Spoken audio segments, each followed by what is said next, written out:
Go. Now I got the screen capture recording. So like I have to Hear me? record yeah, I can hear you. Can you hear me? Okay. All right. I can hear you now. Okay, Yeah. cool. All right. There Now we we're go. set. Cool. Now we're golden. Yeah, it's because I had you on my condensers one way, and I had to figure out one way to get it out here, but I'm still messing around with it. Yeah. But yeah, man. How you been, brother? I've been all right, dude. Just getting through this whole ching of the pandemic, man. It's been crazy. I can hear you now. Okay, Yeah. cool. All right. There Now we we're go. set. Cool. Now we're golden. Yeah, it's because I had you on my condensers one way, and I had to figure out one way to get it out here, but I'm still messing around with it. Yeah. But yeah, man.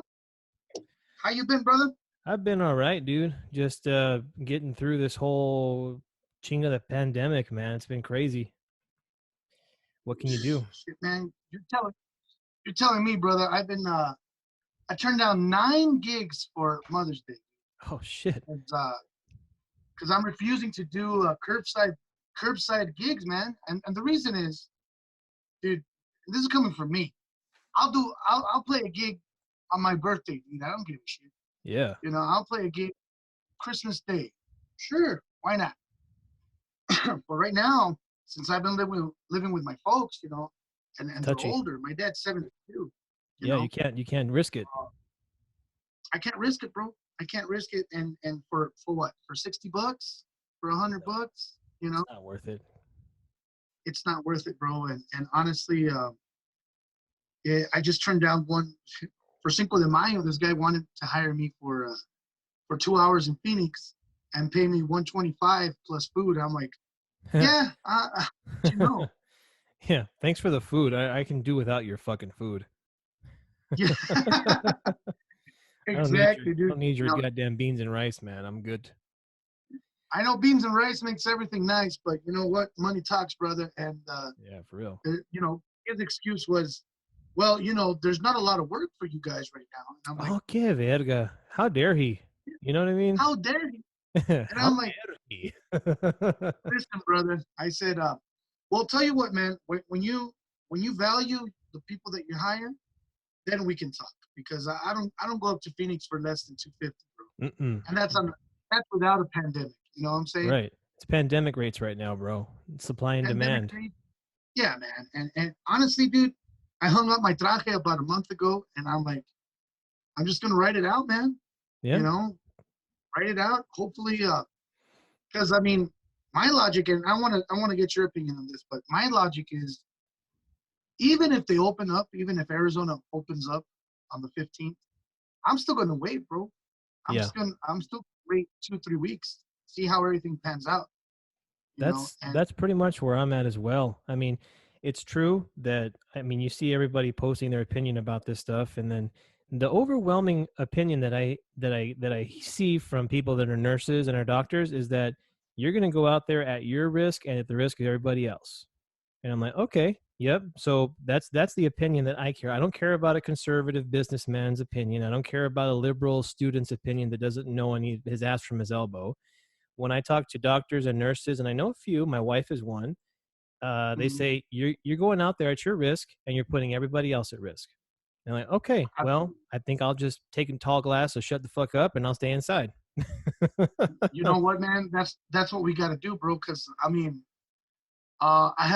there's a mutual friend of mine, of yours and I, that he hires me for a lot of work, and he was actually a little upset that I turned down a lot of work. I said, look, Oh, man, you know, I can't risk it. Over here in Rio Rico, you can start seeing slowly the buildup of people being cautious. yeah, First, you would see maybe one person with a mask, 3 people. I wouldn't wear a mask until, holy crap, this is for real. yeah, Until they started shutting down the border. They didn't shut it down completely, but they're taking higher precautions to make sure that people that cross from here over there, you know, they're taking their temperature. You gotta wear a face mask yeah, everywhere you go. Over here, you do still see people without face masks, but you know, you gotta kind of be to the point. I shop with my mom, so I tell her, let's do this quick, in and out. We're not yeah. here to We're Yeah. here to basically just get supplies and get the hell out of here. Because even though the cases are very low over here compared to like bigger cities, Yeah. they're cases, you know. And Yeah. uh, why put it at risk, man? Unfortunately, we had to, as a family, we had to make a very hard decision, dude.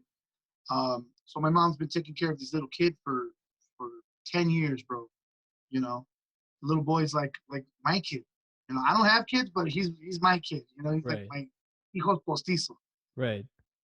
But his mom works at a she works taking care of older people at a residential area. As an old people care home. And it was at Posada, dude, and that place had over 12 people infected, Shit. 12 residents, and 4 employees infected. So our logic is like, fuck, man, what do we do? So we made this hard decision of saying, you know what, we're gonna take care of this little kid, this little kid that we all love. We have to take care of him after it gets better, you know. Yeah. Because as long as the mom still works at a place like that, You're at risk. we're at risk, bro. I mean, what's your Yeah. logic say? Well, I guess it's the same thing. I mean, I get very, and we'll have to properly introduce you in the podcast. This whole fucking thing, man, it's just got a star for contact. I see you and I'm like, what's up, Martin? It's like, it's like all the etiquette and protocol just goes right out the window. So, shit. but real quickly, like my take on that is, yeah, I feel the same way you do. Like for the last month and a half since March, right? When Veronica and I go to the store, like I have anxiety. I'm in there and I'm like, I want to get the fuck out of the store as quickly as I possibly can. I don't want people around me. I don't want her to get sick because, she's a nurse. So if she gets sick, she's out of work. And it's hey, thanks for it's like being a soldier. It's like, thanks for getting shot, but you're out now, right? And so that's what happens to her if she gets sick. To me, a few years ago, I've been dealing with bronchitis every year since I had pneumonia back in like 2015. And that shit fucked me up for weeks. And it was just a regular flu and it went bad and it almost killed me. And every year since then, I've never quite been the same. And I'm always very worried about catching this shit, the flu. So the likelihood of me getting very sick from a virus that's very much like a cold, but also spreads very similarly to a flu, that causes God knows how many different, side effects and things. It's very unlikely it would kill me, but I don't want to live through 3 weeks of the flu. Like Hell no. that's fucking miserable. Like you shake, you have pain. I already have pain. I practice jujitsu. Like I already have back pain and leg pain and joint pain. I don't want to deal with it, right? So yeah, I think that having that anxiety feeling is very real. It's not something that, we want to take lightly. And we're doing this balancing act of trying to stay from getting sick from something that's very new and having to go through treatment, possibly having to go through, a serious quarantine. Like we think quarantine right now is bad. No, you can't leave your room. Like, oh, I'm just gonna go to the kitchen. No, no, no. You can't leave your room. Like piss in a Yeah, bucket. You know what I mean? You better have a yeah, room with a bro. bathroom in it because you can't go anywhere in your house. And that versus we're all going broke and our GDP is going down and we may not have a world to come back to. Not the same as it was. From the economic perspective, it's very encouraging to hear that people are hiring still for gigs because that shows me what I thought. And I said this a month ago and people disagreed. There's going to be people at the end of this that still have money. And the one thing they're going to want to spend that money on is fiestas, chambas. They're still going to want it. And it'll Dude, still be there. you hit that you hit that on the money. Because I had a guy yesterday. He called me. He's like, dude, I really need a trio for the 20th of May. Mind you, the trio guys that I work with, they're from Nogales. Right. So they can't cross. They don't have work visas to come out here and officially play and stuff. They can only play over there in Mexico and whatnot. But some of them do have Mm-hmm. work visas, but right now they're not working. They're not Right. doing nothing. It's bad So in Mexico. I mean, in Mexicali, this shit spread to neighborhoods and yeah, they had to shut down plants and shut down grocery stores and neighborhoods all throughout Mexicali. It's Yeah, like I dude. have coworkers there, and it's done. I went to pick up some medications 2 days ago, and I hate going down there, but if I have to, I have to, right? So I'm there with face mask, everything. If I wear gloves, it's only because I'm going to touch stuff, but then I have to throw them away. People Toss don't them. know cross Yeah, contamination and stuff like that. yeah. But anyways, there's checkpoints, bro. There's checkpoints. If you're driving in a taxi, they'll stop the taxi, bro, and they have to stop through this checkpoint. They ask where you're going, they take your temperature, and then vamos. Yeah. And I did 5 hours of crossing, bro. I Be- Before you're stuck crossing. there. I was stuck there 5 hours. It was awful. But you have to do what you have to do, man. And anyways, to get back to what we were saying, this guy, dude, he said, "Bro, I really need a group." And I sent YouTube stuff that I do with the trio, and he's like, "Dude, that's perfect, man." They're like desperate. He's like, "Dude, I can't Can't wait get anyone. Yeah. to celebrate, because us as musicians, bro, and gigging musicians as ourselves, um, we forget that all the events that we do, they're just gigs to us, right? They're Right. just quick 50, $60. But to people, it's a special event, man. Yeah. It's, So I'm once in on a it, lifetime. dude. I'm on eternal to them in that one special occasion that they raised funds to hire a group is such a big deal, dude. And we forget that, you know. We get Um, spoiled, a little spoiled with our well, history. with our history, man, we get tired, and I get it, dude. We just want to make a quick turnaround. But at the same time, I've always tried to step back and say, you know what, man, this is special. So now, with these gigs that are very limited, because Cinco de Mayo gigs, I'm like, dude, do you know that if there's a gathering more than 10 people, we can get, fined or whatever in Tucson. Yeah. But it's only for people coming in and out of the restaurant. They're just going to be greeting them. But I didn't want to put myself in that risk. A lot of places, they're very, nah, don't worry, it's not that big of a deal. Well, Right. to Like, what you, the fuck do you know? yeah, what the hell do you know, brother? You're just worried about your business, and I get it. We're all worried Right. about our business, man. But I think the best thing we could do is take care of ourselves. Yeah. It's like you said. That was a very interesting point that you said, man. You can look at it through the. I hardly ever get political, but this is kind of a political scenario where we have to look into the politics. Even someone like me that's doesn't give a shit about it, Yeah. but I have to care if governments or states are opening up. I have to care if what's going on with healthcare workers, dude. I have to care because right now the last thing in people's minds is, oh, I'm thinking about a mariachi right now. Some people Mexicanos are though. They're thinking Yeah. like, I need to fucking make a fiesta, big big fiesta for my mom or something like that. But Yeah. It's on their it's mind. interesting.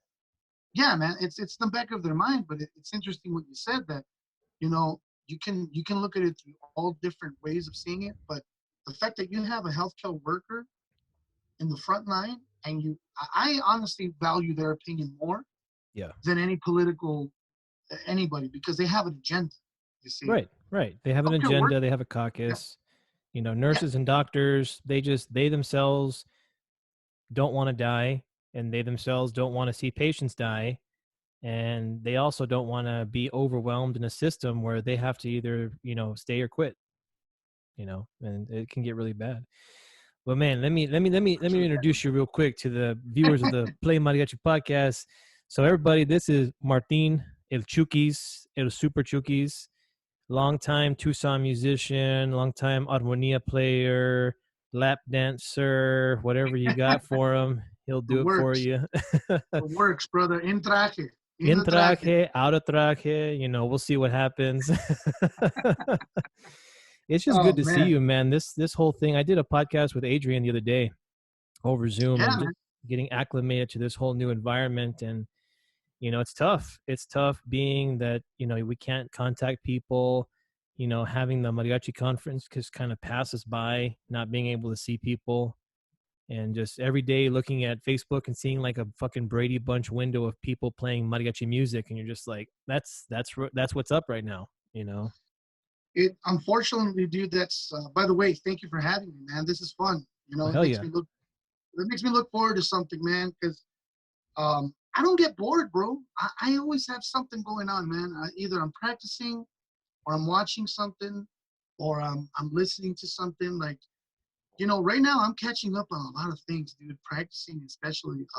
Yeah. This is, I was telling Adrian that this is a great time to refocus, to refocus and repurpose ourselves as musicians, you know, and to really practice. Like, you know, you see this in musicians all the time where they get so saturated with music that they stop and they just Hmm. go back practice because the last thing you want to do is recycle the same ideas.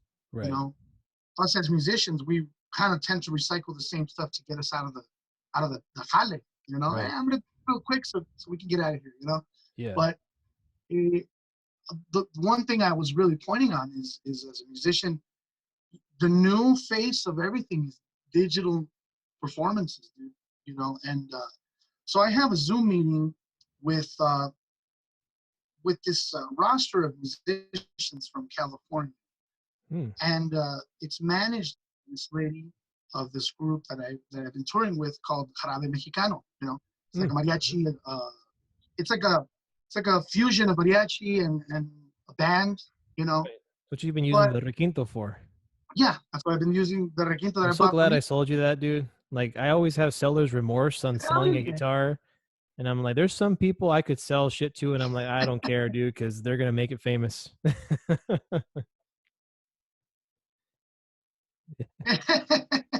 For me, man, it's been fun, dude, because I've had so many offers for the requinto too. They're like, dude, that's a nice requinto. How much you want for it?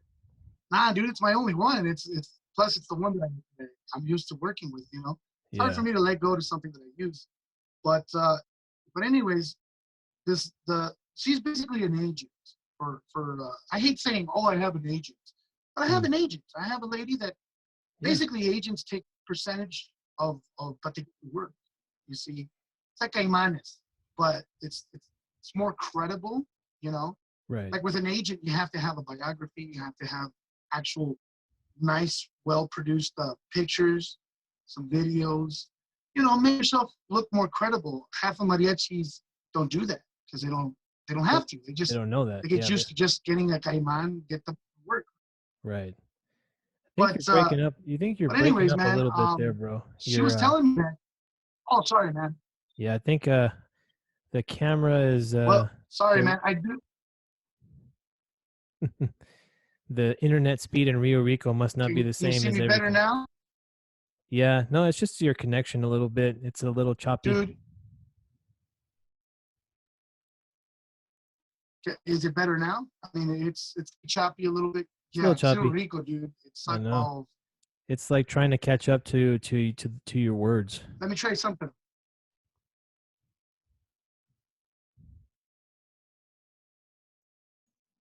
Turn down the sexy filters. I gotta tell you, I hate this damn Zoom shit. I can't wait till things go back to normal. It's fun, bro. What about now? Can you hear me and see me better? Yeah, it's kind of like internet back in the '90s. You know that. It's freaking dial up out here, bro. it, You know, it's been tough out here, man. Sheet. Let's see. Maybe we can try calling back into the meeting. Yeah, let the buffering buffer. let's try that. Let's try There that. we go. Okay, All right, there he is. He's back. how's the connection now, man?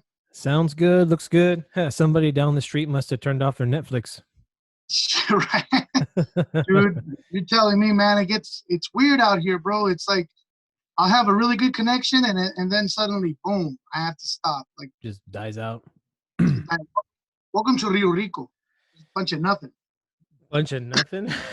Bunch of nothing out here. Which in turn, Breeds we don't good have to worry. musicians.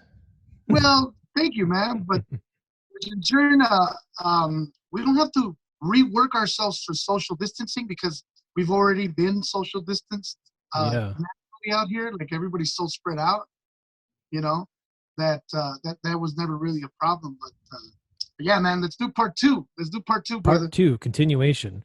So we already kind of talked about the virus, man, but I really want to get into, every time I have a podcast and a guest on the podcast other than Miguel, just kind of want to go into a little bit of your background. I mean, I knew you from the old school days, the the late 90s, early 2000s, way back in the day when I came aboard. I was like, when I got inducted into Chongos, I was like 2003. Wow. That was a long time ago. A couple hairs ago, brother. Couple hairs ago. That's yeah, a couple of hairs ago. That's Nah, for me, man, you got a plethora of hair compared to me. Bro. I fucking this ain't. If I grew out my hair, bro, it'll look like a dandelion, where one of those things where you blossom it and you blow on it. It goes like that. Yeah, that's how it looks like, man. Well, yeah, man. Let me tell you a little bit about my background, dude. I started actually playing percussion. I was percussionist for years, bro. I mean, I started out here. We used to start really young in Nogales, because I was born in Tucson, but I was raised in Nogales. So it was kind of weird because over here my second language is English. Right. Spanish is my full thing, but I speak to Mexicanos. I speak the worst Spanish. I speak like fucking Nacho Libre, Right. But you like a little taste, like a little taste. I'm singing. Anyway, I started at 9 years old, man. In the school systems out here. About right. Yeah. Fourth grade. Fourth grade, man. Yeah, like Davis, but with band. So I started playing drums, and all of a sudden, I was in the percussion line in elementary and middle school, dude. 7th grade, man. I was 13, and I joined the mariachi, not because I wanted to, but because my director was like, "Hey, we need a you're a pretty good student. Would you want to join mariachi?" And I'm like, "What is that?" I don't know. What's mariachi? I had no clue because we didn't have the internet like we do now. I know, right? But yeah, man, I only joined, and you might relate to this, but I only joined because I liked one of the violin players, the band, the mariachi. That'll work. There we go. That'll work. Does she like harmonia players? I think I want to play guitar. No. What's funny is that she was like, she plays violin. Well, can I join but playing violin? And he's like, nah, you got to go through orchestra at least 1 or 2 years for that. Oh, shit. Okay. I was like, what's the next best thing? Guitar. Sure, I'll play guitar. Whatever. But I hated it, brother. Really? When I first started, right? Because there was a bit of culture shock. I mean, think about mariachi. Mariachi is a representation of culture and a mixture of cultures in all the states of Mexico and all that stuff. I'm coming from a guy that grew up with rock music, bro. I wanted to play Jimi Hendrix, bro. I wanted to pick up the guitar and play Led Zeppelin, Iron Maiden, and shit, because of the influences of my brothers. I mean, by the way, Jason, do you have spouses? I mean, spouses. Do you have? Got one spouse. No, I mean that she knows of. That she knows of. Do you have brothers and sisters? No, I'm an only child. So I was I was kind of an oops, I guess you could say. And me too. My parents got married, and I didn't have any brothers or sisters, and I have like a lot of extended family, but like I have one cousin that's like my mother's brother's daughter. And then my dad's family, there are no more children. And then on my tata's family, my mom's side, there's no more nietos. I'm like the only dude left. That's cool. I'm the last of the Mohicans. You're the last of the Mohicans, brother. But what I'm getting at is that I'm pretty sure you had different musical influences with your mom, your dad. Before mariachi, I was into fucking gangster rap. Like there you go. That's what I liked. I like my favorite rapper back then was like Snoop Dogg, and then like Too Short, and like right before I got into mariachi seriously, like from 5th grade all the way to 8th grade, I did orchestra and band, and I started learning how to play guitar.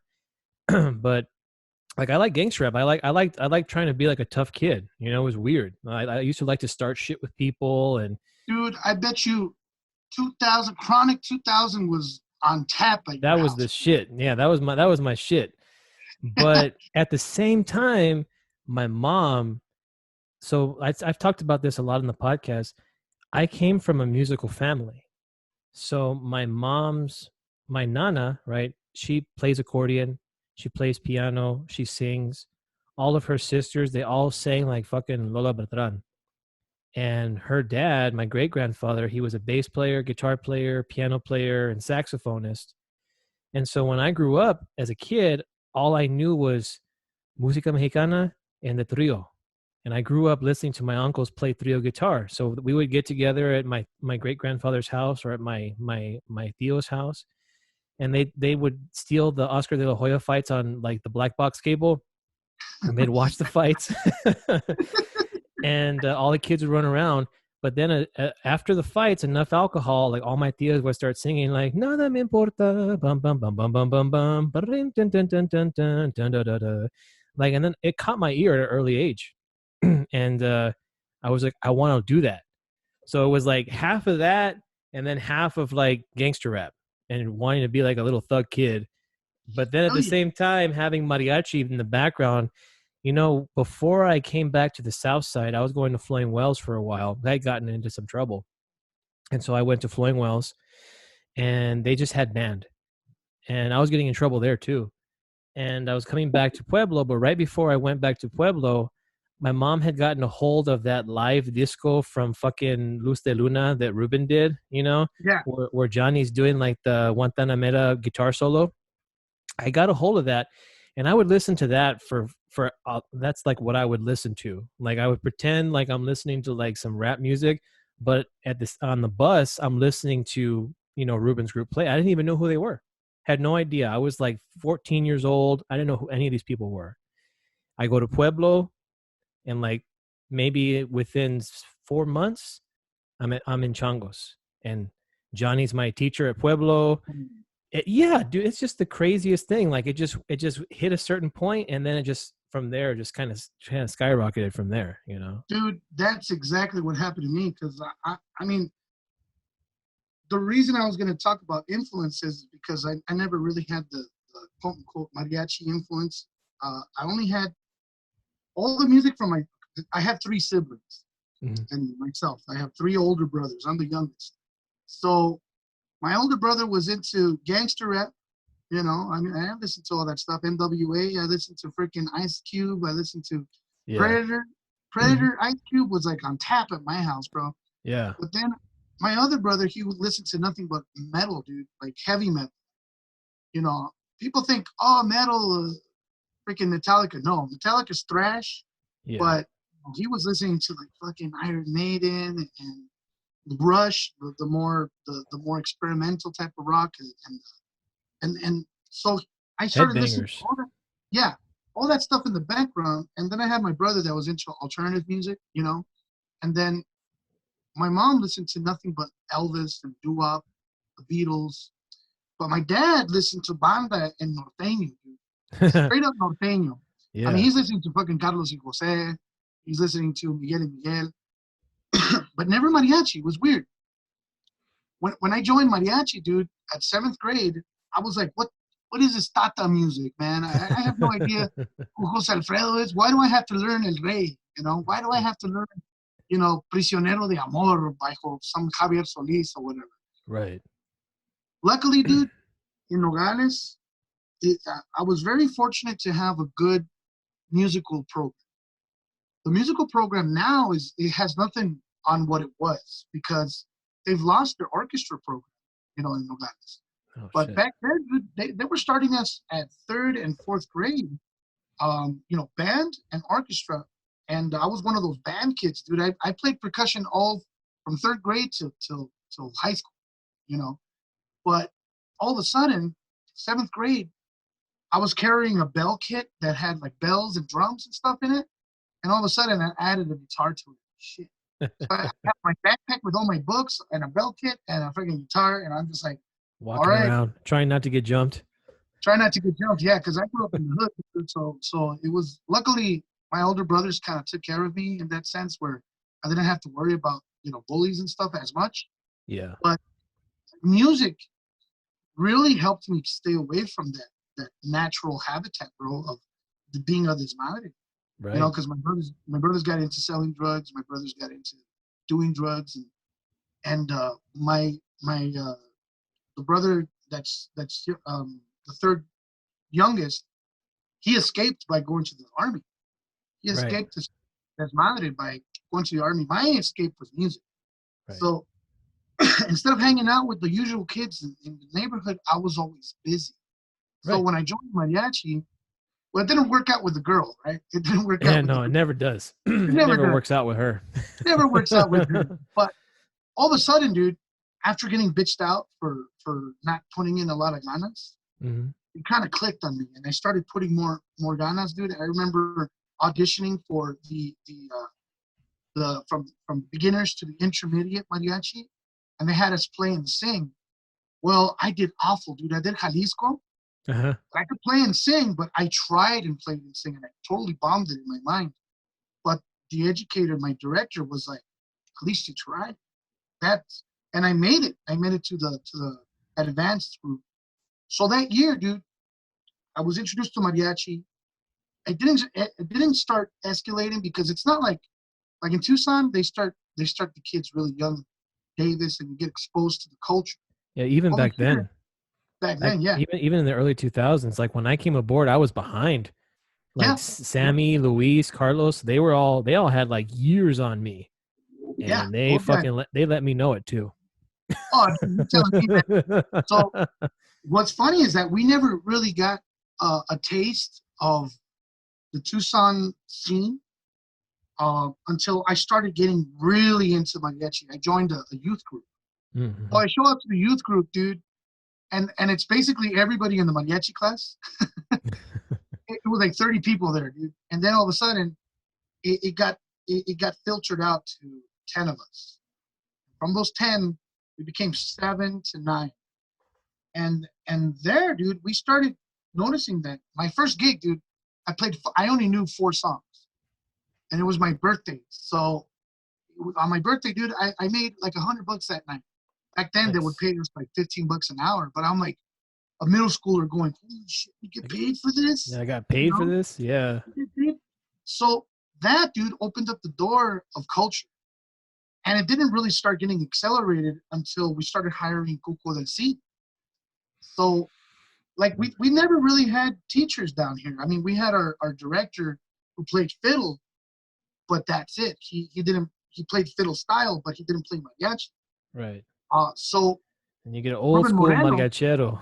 You get old yeah, school margachero cuco, man. Shit. old school, bro. But I had been exposed to mariachi players from Tucson because of Ruben Moreno. So Ruben Moreno helped kickstart the mariachi program down here. And then he brought in Johnny and a couple other people. And I just knew that they played fast. I was like, I don't know, that's cool. But they only instructed us for a couple times, and that's it. But then it started getting really big in the high school. And I was a middle schooler looking at the high school guys, and they were like exposed to conferences and exposed to all that stuff. So Yeah. everything changed, dude. When I got into a youth group, I got into going into, they took me to the first mariachi conference in Tucson. And I was afraid, dude, because there's a stigma that you might relate to, but this is back in '96. But in '96, I saw everybody like a gang, dude. Right. Like I show Tucson, and I see all these guys. They play fast, and they're looking down at a young kid like me, and they're going, "Man, you suck," you know. Yeah. I can And relate. and always stayed in the back of my mind. That's why. Fast forward to now, whenever I'm jamming, dude, I'm not there to show off. I'm there to help the little guy. I'm there to push the little dude that was me, and Yeah. I'm there to say, look, man, don't worry if you don't know your strums, as long as you're enjoying. Right. Right. You're learning. Positive, Yeah. encouragement, because I never got that, dude. I had one dude be cool. There was one guy out of all the desmadres, all the guys from Sunnyside and Pueblo and all those guys. Kramer, dude, he was such a cool guy. He was like, "Don't worry about it, bro. Just play your heart out, man." And I have very fond memories of Kramer. But anyways, man, after hiring Cuco to come down once or twice a week, well, like once a week, once every 2 weeks, he started accelerating the way that I played. Mm-hmm. So I used to play. You're gonna laugh, man. I want to do this to show you. I used to play with a thumb pick, dude. One of these 3-0 thumb picks, Oh yeah. and like 4, finger picks. Vihuela picks. Because I didn't have any money to teach me technique. So I was Right. playing like this, and you could see freaking picks flying everywhere. You know. And then Google was the one that taught me the down with these fingers and up with your thumb. Yep. That blew my mind, bro. But I was a late bloomer, dude. I spent about 1.5 years, 2 years without learning how to do redobles. Yeah. They were like so hard for me, man, because I could play them on the drums, those 16-note patterns, but I couldn't play Yeah, that in the wrist. right here. Yeah. Yeah, it was second nature until I started going to more conferences, dude. I was exposed to Las Cruces, and there it just accelerated, dude. Because I remember seeing Roberto, and I'm like, who's that guy? Who are those guys?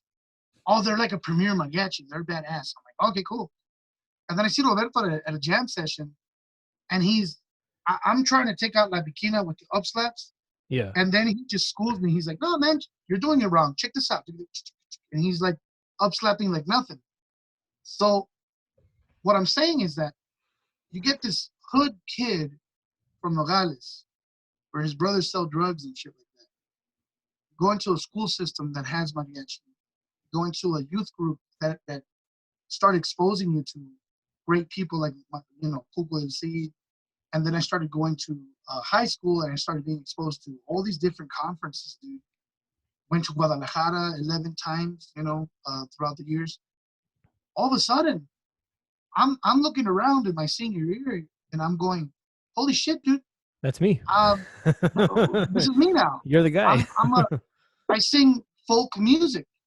All of a sudden, I've been exposed to playing folk music and as a folkloric musician, Yeah. But the musician behind me is always wanting to find more. So in high school, I joined, jazz, but I was always a band kid, dude. I was always up at 5 a.m. practicing in the practice field. And then I do my schooling, and then I go to mariachi class and do mariachi. And then in the evening, I would do a band again. And then in junior year, I joined jazz. And I was exposed. I played fucking banjo, dude, in a Dixieland jazz band here in Well, Nogales. that's how you're able to do jams with like Zona and all those other groups and do fusion and all that stuff, Yeah. man. It's like people don't get that experience with improvisation, right? And Yeah. having the scales in the background to be able to just pull and draw into that music and make choices, right? So that's a whole different Absolutely. level. That's a whole different thing, man. And luckily, dude, I gotta say, give a shout out to my old band director, man, Mr. Ken Tittlebaugh. He was like Mr. T. We used to call him Mr. T. Mr. T, man, he was like one of those dudes that never played very well. Like he never said, "Oh, I'm a badass at playing," but he was a badass at directing. Dude. Like he would tell you, "No, if you don't know this, you're not gonna go on the field." And he would give you a sense of having a level of excellence. Some standard. A standard, yeah. He would have a standard, but not geared towards, I learned this in a young age, but not geared towards trying to show off to other musicians, but more to prove to yourself that you can do it, Yeah. The mirror. Look at the mirror. That's your biggest enemy.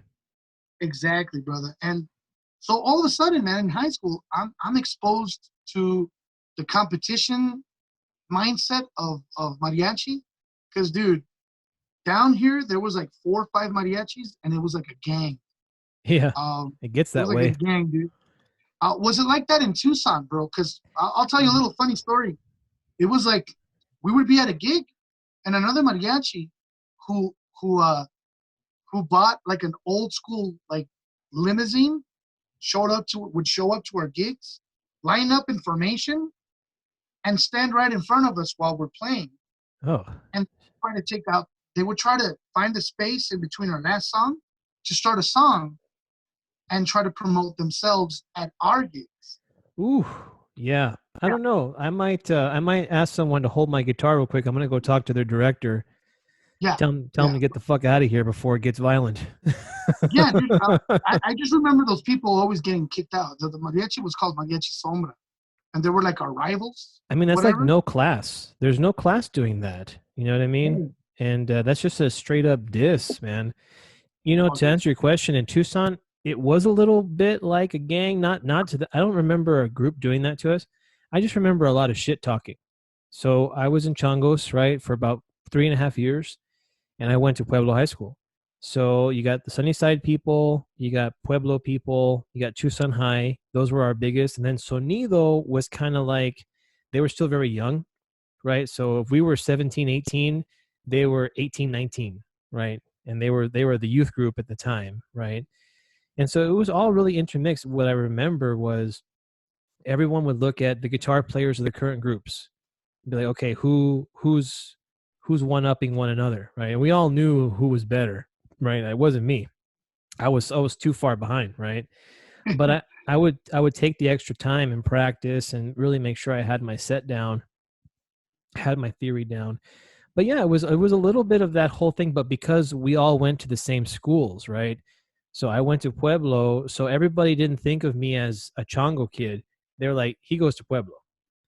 And it's like, you don't play with Aslan? I'm like, no, I play with the Chongos. And they're like, oh man, what's that like? I'm like, well, I'm in Johnny's, mariachi room every day, right? I'm hanging out with him, hanging out with the guys in the room, learning, shit talking, trying to get girls. That's the whole reason why we do this music shit is, we're trying to pick up, you know what I mean? Initially back in the day, and I that's the mean, it was weird, man. I mean, I didn't. It's funny because for me, I was so focused on music because music was my escape. Now, I gotta add something that most people don't know about me is that I'm obsessive compulsive, dude. I've had mm, OCD as a kid, and I grew out of it. Like I used to be one of those people that couldn't leave the house without turning on and off the lights like 10 times. yeah. You know, it was pretty bad, dude. And when I started playing music, I was OCD about it. Like in high school, I would have lunch 15 minutes, dude, and then I'd practice the rest of the time because I had to really make sure that I was on top of my shit because I was section leader in most of everything that I did. I played the Right. quads back in those days, dude. And for me, I wanted to be, if I wanted to do something, I wanted to be good at it, you know, and I wanted to know everything about it. Like my OCD would kick in. All of a sudden, dude, I'm I'm one of those dudes that missed out on a lot of opportunities with girls because I Yeah. was always practicing. I was always practicing. I was always at home. And here in Nogales, there ain't shit to do, dude. I mean, back in those days, we didn't even have a fucking Walmart, man. We had a Walmart, but it was like not like Tucson, or we barely had a Denny's and not even a movie theater. Man. You Shit. know, That's there was that nothing that to do. border town life. I dated a girl from Douglas one time, and yeah, that's all they had was a goddamn J.C. Penney's and a Walmart, and that was it. It's like, There you go. yeesh, there's not a whole lot to do out here. Not so much, man. But what I'm saying is that in the youth group that I was in, everybody dated each other. Yeah. But then I would be like, I know they're gonna have problems, and me and this other dude, we were the dudes in the background with chips going, Let's they're watch this. stupid. Yeah, let's watch this, and we would just practice, man. And so it was weird, man. I never really like focused on that aspect until later, Yeah. where I remember this girl in high school that I was dating. She's like, "Fuck, are you gonna pay attention to me or your guitar?" And I'm like, My guitar. I don't know. I didn't know how to go about it. I was It's like, are you really asking me this question right now? yeah, I was always like a late bloomer in that because for me, music was your escape, right? It Right. was my escape. It was so much though that I became OCD about it. I was too far into it, bro. So I learned that in a younger age that, dude, if I like something, I want to know everything about it. And that's why I'm so into movies and comic books and Yeah, being a games and shit nerd. like that. That's another thing you Being couldn't a do. nerd, You couldn't do that in high school, man. You couldn't. Like, I'm a big nerd. I mean, you and me, we're from a different era, and we're the last of yeah. that era. You know what I mean? I mean, we grew up in the '90s and the 2000s, and it wasn't cool to be into Star Wars. Like, it wasn't cool No, to be into comic books and shit. Like, if you're trying to get laid, you can't be letting people know that you're into fucking Luke Skywalker, man. Like, it'll backfire big dude. time. I mean, imagine trying to tell a Nogales girl that all they know in their minds, their whole goal in life, and it sucks to say, but I know a lot of girls that I dated that are like that. Their goal in life is to get married and get the hell out of their houses. Yeah. You know, Hmm. they just want party. They just want the big fantasy marriage, whatever. Yeah. And half of them are fucking I divorced was now. going to say it's called divorce. Yeah, It's called yeah. divorce. No. That's what you're in for. Yeah, no, but So in Nogales, that happened the same way. dude, it's true, man. You're absolutely right. I mean, I couldn't talk about fucking, Ninja Turtles and Batman or none of that stuff. Nope. Or I was into like video games a lot. So I couldn't talk about ActRaiser from the Super Nintendo or Final Fantasy Metal VI Gear or whatever. Solid. Like, you don't know Metal how Gear Solid and badass shit. Metal Gear Solid is until you try it. Oh, Solid Snake. Man, Yeah, no, I can't none of that. I can't talk You about better that be shit. you better be a Girls are tough like, kid. oh, dude, these girls are like, I can follow also. They all Nogales girls had that voice. I I if I I think like like what's up with their teeth? Like, their teeth are always in the front of their fucking face. Like, like, ugh. oh Like, that's what I'm trying to get right now. That looks painful. no, Oh, dude. But the funny thing is that they all had that annoying ass voice, but they were like good looking girls. they're They were fucking hot. annoying, dude. They're hot to Like look at and hard to hear. I had a friend. His name is David, but the girls were always calling Debe because they couldn't say David. Yeah. Hi, Debe. What's his name? Awesome, Debe. And I'm all, shut up. Shit. Just sit there, please. Oh gosh, man. But that same shit happened to me when I was a senior. So when I remember being a senior in high school, we were like at our peak. That was around the 40th anniversary time, 2004, 2005. And so I had a girlfriend my senior year, and we're doing the conference. And so, yeah, I took her to the conference, took her backstage. We're hanging out with Camperos and Cobre, and she gets to see the show like the same that we're seeing. And so she was all like, "Oh wow, this is really cool." The same year, that's when Revenge of the Sith came out, right? And so I remember my cousin was in town from New York, and so we all went to go see it. Me, her, and my girlfriend. And my girlfriend didn't get it because it's Revenge of the Sith, and I'm sitting there like, "Oh my god, Anakin and Obi-Wan are fighting! This is amazing! Oh shit, Padme's pregnant! Oh, this is how it's all." I'm like nerding the fuck out. This is the first time she ever saw this, right? Because until then, I've always just been like a mild-tempered, tough kid who plays guitar and kind of a bad reputation and a bad attitude. I'm always getting in trouble. I'm always talking shit in class, but I turn in A work. I used to piss everybody off because I was a little shit, right? A little sarcastic guy, but I'd always ace tests. And they're like, well, "You're so intelligent. Like, why are you like this?" I'm like, "Well, am I in trouble? I'm doing my work, right?" So I was always like that. I was a little dickhead. And she did not get Star Wars. She was just like, "I don't understand what the big deal is." And so as I'm trying to explain to her what's going on, I can instantly see the look on her face like, no more sex for you. Yeah, It was over. turned her off, dude. She was like, I can follow. I mean, think of it this way, dude. I mean, I'm not saying that if you're nerdy, you understand things a certain way because you're an intellectual or whatever, but it Yeah. it, it is kind of you look at things in a deeper way, Yeah. like for example, Below the studying surface. music. Yeah, yeah. I can't just do stuff on the surface, bro. Like after high school, my ambitions. I don't know about you, dude, but my ambitions in high school was to be in Vargas, bro. Oh, I yeah. wanted to be in Vargas so bad because I idolized Pato, dude. Me and Pato, I idolized that guy, man. Um, it's funny. I at a conference, man.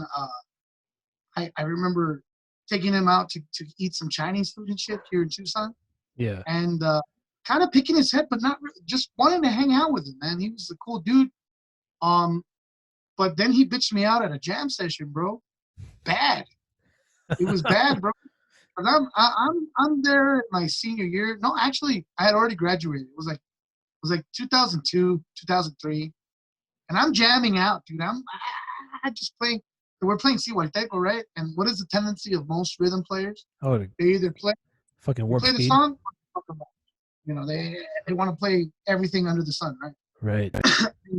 I was playing everything under the sun for fun, you know. And then I see a fat guy with a trucker hat with with like a Safeway bag and a gallon in his hand. It turns out he had like this gin or whatever the hell like a gallon of water and a Safeway bag. And he was like at the lobby at the Hotel Arizona, remember? I And remember the good old all of a days. sudden I look up, dude, and it's Pato. And he stops the jam session. Hey, hey, hey, párale. ¿Por qué estás tocando mal? Oh ¿Por qué estás, no. why are you playing this song wrong? Yeah. A ver, dame la vihuela. He takes away my vihuela, dude. I give my strap to him. He's tuning, and the guys start, and he stops them. He stops the trumpets. He's like, "Hey, cabrones, wait," because Pato was a presence, dude. If you idolize these vatos, he was a presence, Yeah. and he was like he was used to that attention, and he would love that attention. So when he played, dude, I saw how finesse he would play and how relaxed he would play. But he got that Pato tone, man. That golpe that he would add, that little chingazo, Yeah. it was like, wow. For me, it was like I went to school that night, man. And ever since then, my approach has always been relaxed. Play like Pato, dude. You know, Another guy that idolizes Pato is Robert Martinez, who I idolize. Yeah. Crazy. He's a hell of a educator and hell of a musician, man. I wanted to grow my mustache like that, Vato. Just to I can't do it. It comes in all jappy and it doesn't come out right. telling me, dude, I look like fucking Cantinflas and shit. My little trio mustache and shit, growing out for 2 years. But anyways, man, coming coming into that world, you want to idolize these guys at a high level. But Yeah. I don't know about you, dude, but something happened. The more I started playing, the more I started shifting groups, because I stayed with that youth group for 13 years. But after a while, they just wanted to play 2 gigs a month. They got Mm. complacent. They Yeah. just wanted to play just regular chambitas, and they just wanted to get complacent. They didn't want to, practice. My ambitions were, I want to be good, and I want to play good, and I want to make money. I think I can make a living doing this stuff while I figure things out, right? Right. And because I went to college, I wanted to go into teaching, but then I was part of after high school, bro. After I did all my mariachi stuff and I went to all these conferences, they offered me a mentoring program at Nogales High School where I would come back in as an instructor and get paid to help to be an assistant director, basically. Nice. Not a bad gig. That's not a bad gig, man. I mean, they started me at $6 an hour back in those days, Super minimum wage. That's where I Yeah, minimum started. wage, bro. That's where I Yeah, started. $6 an hour. $6 an hour, dude. And so, anyways, I did that for 5 years, dude. I was there from 2001 to 2005, 2006. And it was weird, man. It was weird teaching. And all of a sudden, the mariachi classes were cool. But we had a situation where we had a dumping ground, dude, where, you know, you're at a high school and people that can't get an extracurricular activity, they dump them in a guitar class. Oh, you want an Right. easy A? Go to guitar class. Kind of insulting. But yeah, that's what they do. That's what they do. And all of a sudden, bro, I had 55 kids in one class, bro. It was ridiculous. And only like 15, 20 kids wanted to be there, you Yeah. know? So that in itself like drove me crazy, man. Like I would look forward to the mariachi classes, but I would hate teaching those guitar classes. It became a chore, bro. And I had 3 of those a day. You're earning your $6 an hour at that point, man. Oh, dude. Well, at that point, the school system learned that there's a way around it for uncertified assistants or teachers. So we got emergency sub certification from they don't offer that no more, but it was basically a full day was $75 a day, Mm-hmm. and half a day was 45, I think. But it was cool, man. At that time, at 2001, 2002, It's not bad. 2003, not bad. You're playing gigs. You're doing what you got to do. Playing gigs, doing what I had to do. I had a steady little income. But then they were offering me to go to school to be a full-time teacher. And I said, no, bro, I couldn't do it, man, because this is why I give my hats off to educators. I love teaching, but not in school systems, man, because unfortunately, not to downplay it. I mean, in Tucson, they really back up the teachers, man. They really back up the programs. Right. Over here, the first to go is music, bro. The first things to go is music, and it's tough because now I kind of saw at that time that this is why I jumped ship. It was 2004. They were talking about taking away the band program in the early education and the orchestra program. So all of a sudden, we're getting kids from middle school fresh into playing they didn't even know how to hold a vihuela. And all of a sudden, here you go. Learn how to play in a mariachi class. Learn how to play your instrument in a mariachi class. I'm like, no, that's not going to happen. Ridiculous, yeah. Yeah, it was too much, man. And because of that, dude, it kind of became kind of like a rondalla. Like now it's like all guitar players and bass players, because the current director is a guitar player, but they have very few resources for trumpets and violins, so unfortunately it took a nosedive. So I wasn't interested in doing that. And I went to music production, bro. Nice. I studied music production for 7 years, dude, which is a labor of love. But everything shifted, man, because all of a sudden, I worked with a great engineer, guy that was retired in Nogales. It was like the right time. I met this dude. We made an album for the mariachi at the Nogales High School. He took all his gear in there. Turns out that this guy had been studying acoustic engineering for years. He was with Televisa, dude, in Fonovisa. He was with Sony Latino. Yeah. Back in the 70s, 80s, 90s. But then he got cancer. You need people that know those things. It's not just, okay, we'll go hit some switches and some knobs. Like, no, you have multi-million-dollar boards and production time, studio time, artist time. Shit's expensive. You need people that know what they're doing. It's expensive, dude. I learned a lot, not in the technical aspect, because I wasn't interested in, learning the board or anything like that. That's engineering. Yeah. I was more interested in directing and working with musicians directly. Right. Getting them in there, getting them to get to the lead sheet, get prepped. Yeah. Here's this, here's that. All right. Ready, guys, set, and go. All right. And going, right? Getting people organized. I was the communication between the engineer and the musician. So I would talk to the engineer and say, okay, we're going to take it 5-10 seconds. So we had all these signs. I would go like this to cut it. I would go like this to start. I would go like this to stop. We had our own language and stuff. And I'm here directing the engineer, and then I'm directing the musician. And that was a great experience, man. But what happened? All of a sudden, Pro Tools starts coming out and being more available, GarageBand. Yep. Everybody with a computer thinks that they're an engineer all of a sudden. Yeah, for them, yeah, they're like, oh, I can hit little. And like, have you ever seen an old analog board and know how to use that fucker? Dude, and this guy came from that schooling. I mean, he was one of those dudes that would open up an analog board and fix it. Yeah. He would fix a microphone, and he would tell you what microphones go to what.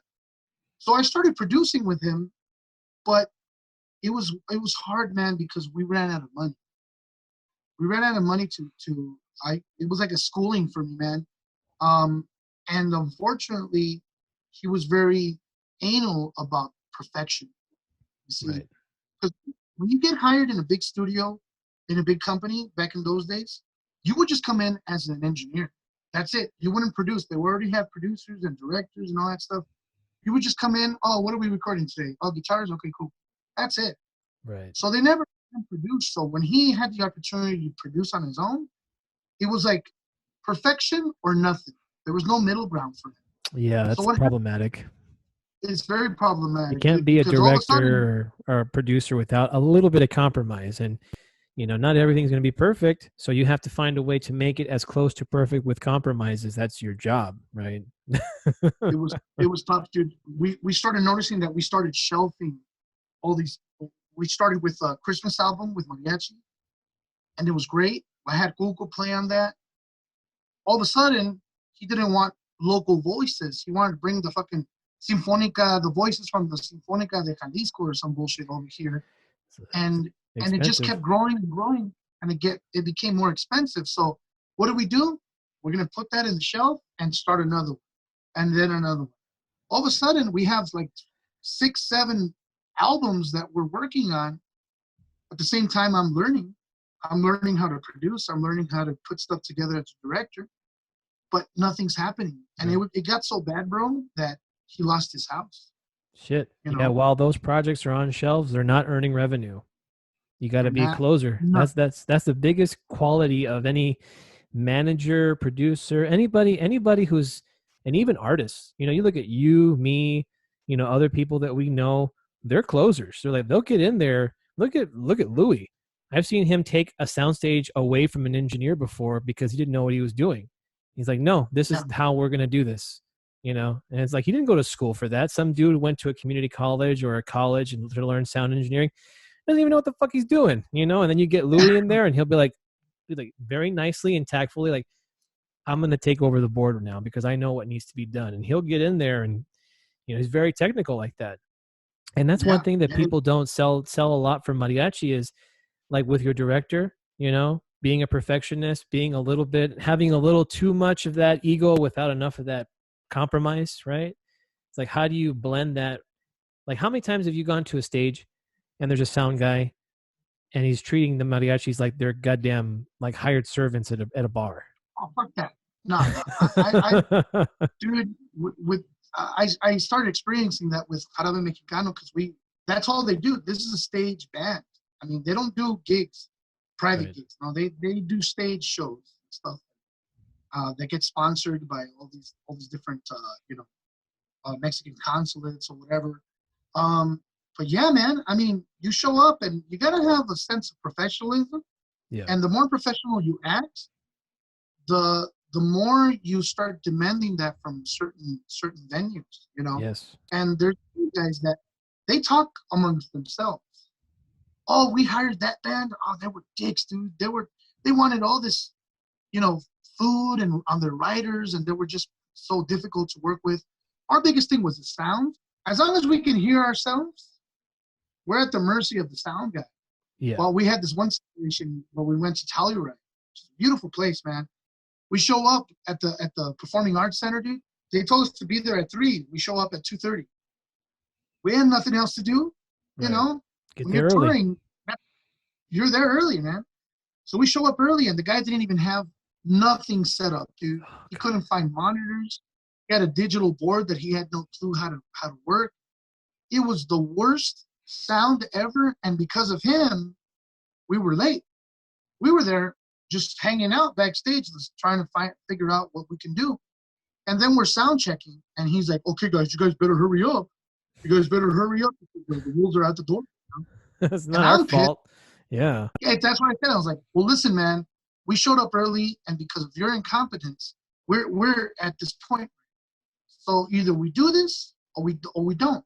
I was pissed, bro. Oh, And I yeah. finished my sound check, and I got the hell out of there, dude. And I was like, "Screw this, man!" But we made it work. It was the worst sounding gig of my life, where there was no monitors, so you would speak and you could hear the auditorium feed Echo. that back to you, Oh, the little God. That's echo. like the worst. When you have a trained ear and you can hear that, you're like, fuck, I'm out here on my own. Yeah. That's it. So, but you make it work, dude. Like you Oh, yeah. said, you're a closer.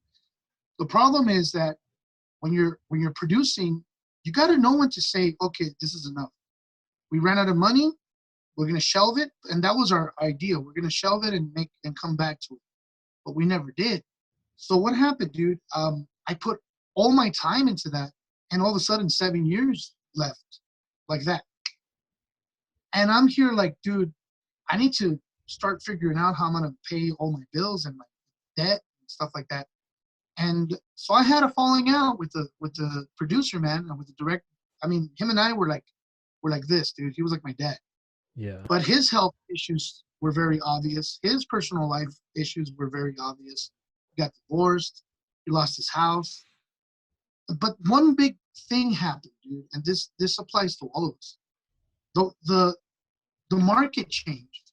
Now people can start doing stuff on their own and for less money, and they're not hiring these engineers anymore. They're not hiring guys that can go in and they're badasses at what they do. But people are to cut costs, and then all of a sudden the digital age came in, where you work so hard on a CD and an album, work so hard on getting the best musicians, best everything, best sound, best equipment, and what do? They compress it to a fucking MP3, Right. and all of a sudden, all that hard work doesn't matter because these guys that are doing stuff at home, they're pushing these albums quicker than you are because their cost is yeah. They're not as fat. They're not as big. They're not as big, and they make a quick turnaround, dude. You know, so I got a little depressed during that time, man. Like, fuck, dude. That's what sucks about the industry now, that they're not hiring engineers, they're not hiring musical directors. I mean, people are doing stuff on their own, and now independent labels started to come out, and people started being more independent and not relying so much on a fat corporation running. And all of a sudden, look at what happened to all these different bands that they're multi-million-dollar bands, but they're bankrupt. Yep. Because they have like for example, TLC. TLC was up here back in those days, right? But they were bankrupt. Yeah, triple platinum and broke. Platinum and broke because they had studio fees, they had production fees, they had video fees, they had all these fees that the freaking companies took away from them. That why do you think groups tour like maniacs, man? Because that's how they make their money. That's their income. Yeah. Their income. So I'm kind of segueing on that because now that we can't perform, we're stuck now. Yeah, we're stuck. We're dead in the water. The next wave of musicians is virtual performances. You know, that's where it's at. I mean, what do you think about all that stuff? I think it's true. And I think that some of us have been doing it for a while anyways. Like, YouTube is obviously a big platform for people like us to come out there. And I saw that a few years ago. And for me personally, it wasn't one of those things. I always think of things in terms of you should do something knowing that you're going to have to live with it. Like, I buy guitars. I don't buy guitars so that I can flip them and make money, because you're going to lose in that kind of a proposition. I buy stuff that if I had to keep it forever, I would love it, right? I started YouTube with the same mindset of, I'm going to do this because I want to keep my chops together, because I felt personally that, I mean, you have kids every year that are chasing your coattails, right? That are better than we were when we were that age, have more experience, more teachers, more music theory. They don't understand necessarily the hard knocks like we do, right? They don't get that. And we didn't get it like our predecessors, right? Like, we had them to stand. We had Roberto, we had Johnny, we had Cuco, Ruben, all these guys, and my teacher, my mentor, who I also had a falling out with too. I spent like 5 years with the guy, and I haven't talked to him in over 12 years. It's it's crazy, but you have to go through those things to get to certain, you have to go through pain and sacrifice to get to anywhere in life, right? Like, depressing times where you're sitting there in your apartment and you're like, what am I doing? Right? Can I do all of this? Do I have, why isn't this easy? Am I not? And you're like, well, you see people that are genius level people, it's easy for them. It's probably not easy for them either. They probably go through the same shit, Yeah. For the digital component of it is, I started doing the guitar videos so that I could keep my own playability alive, because I felt it was going. Because all I was focusing on at the time was music that Beto was writing for shows, and that was it. Everything else was going to the wayside. Like I would keep that very sharp because I made a promise that I would, and everything else was gone, right? And so I'm like, I need to be able to, what am I going to do in a month, a year, the next conference? I go to a jam session, and some student sees that I'm shit, that I can't play, or my friends look at me and say, "Dude, what happened to you? You can't play anymore," right? Or here's the worst thing. I hate this. I would hate for you to come to me at a jam session and be like, "Oh man, that's really nice. Good job playing." I'd be like, "Fuck." I suck now. Now I'm shit. I can't play. Martin just gave me the pat on the shoulder. I'm out. I'm done, right? I suck. That's No, that would be the death, right? Like what I like to see when we walk off a stage, I always tell the boys back in the day for Tapatio, I'm like, if someone from Sonido comes up to you and it's like, "Oh, that was so good. Nice." That's basically a nice try. You fucked up so many times on stage that, oh, right? For me, like when I'm done playing, I like to look at the section across the way and they're just looking at you like, fuck, now I have to follow that. Like that's what you yeah, want. But the digital sure. age is different because I think that there's so many people that are putting out content right now, and some of it is phenomenal. Right? It's obviously phenomenal from the people. Like I just saw Mariachi Cobre put something out for Cielito Lindo. Yeah, it was Sounded cool. great. Sounded phenomenal, Mhm. right? And then you see other people put out stuff and it's not quite as good. So now you're going to have a new emerging market of, okay, well, if we're going to go digital, then who's going to buy stuff that's not perfect? Yeah, That's the whole thing of musicianship and music in general. That's why they have first chair. That's why they have directors. That's why when you go to college and you go to a music school, everything is so scrutinized. Like you could play a piece perfectly, like Andres Segovia, one of the greatest classical guitar players ever. yeah. He's that kind of high-tone, snobby classical guitarist that would criticize Paco de Lucia, right? One of the greatest flamenco players ever, and say he's a flamenco player, right? You know what I mean? Like it's like we're at a level Dude, here, and it's going to it, have to it, get to that level digitally. I think there's got to be a standard. It's funny, man, because one of our in the Zoom meetings that I've been having with the roster of this agent, um, basically she's asking us, hey, there's work out here because of all the venues that she sells groups, venues can't have people there at all right now. Right. So what's the next best thing? Well, pre-recorded material Mm-hmm. uh, and live stream. Now, the idea was this. My question was, okay, well, how? Of course, we all want to do a quality product, right? Yes. But right now, we're all limited, man.